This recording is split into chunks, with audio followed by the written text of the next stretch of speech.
सोलापूरच्या सिद्धेश्वर कारखान्यामध्ये साखर खरेदीसाठी शेतकऱ्यांची झुंबड उडालेली आहे। राज्यभरामध्ये साखरेच्या दरात वाढ झाल्यामुळे साखर खरेदीसाठी सोलापुरातील सिद्धेश्वर साखर कारखाना परिसरामध्ये अक्षरशः झुंबड उडाली आहे। कारखान्याच्या सभासद शेतकऱ्यांनी कारखान्याबाहेर साखरेसाठी मोठी गर्दी केल्याचं दिसून येत आहे। सिद्धेश्वर साखर कारखान्याकडून एका सभासद शेतकऱ्याला दरवर्षी 50 किलो साखर माफक दरामध्ये देण्यात येते।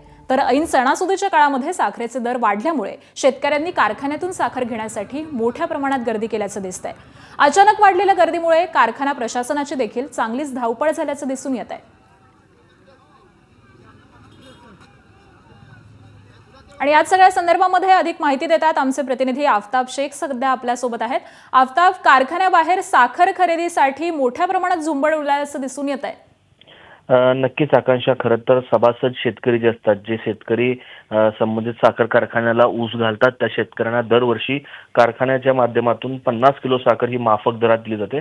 शेतकरी जे आहेत ते दरवर्षी दिवाळीच्या काळात साखर खरेदी करत असतात, मात्र यावर्षी अचानकपणे साखरेचे रेट वाढलेले आहेत आणि त्यामुळे सभासद शेतकऱ्यांमध्ये भीती आहे की अचानक साखर कमी पडेल आणि दिवाळीचा सोबत ऐन सणासुदीच्या काळामध्ये साखर मिळणार नाही आणि त्यामुळे अचानक हे दर वाढल्यानं शेतकरी जे आहेत ते कारखान्यावरती पोहोचलेले आहेत आणि आपली साखर खरेदी करण्याचा प्रयत्न करतायत।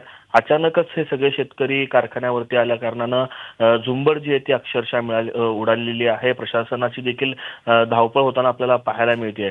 तर कारखान्याच्या माध्यमातून नियोजन करण्याचे प्रयत्न केले जात आहेत। प्रत्येक सभासद शेतकऱ्याला साखर मिळाली पाहिजे यासाठी प्रयत्न होतोय, मात्र साखरेचे वाढलेले दर, साखरेचा असलेला मर्यादित साठा या सगळ्यांमुळे कारखान्यांच्या बाहेर गर्दी जी ती वाढत जाते आणि झुंबड जी ती होताना आपल्याला पाहायला मिळते। हो, धन्यवाद आफताब या माहितीसाठी। एबीपी माझा, उघडा डोळे बघा नीट।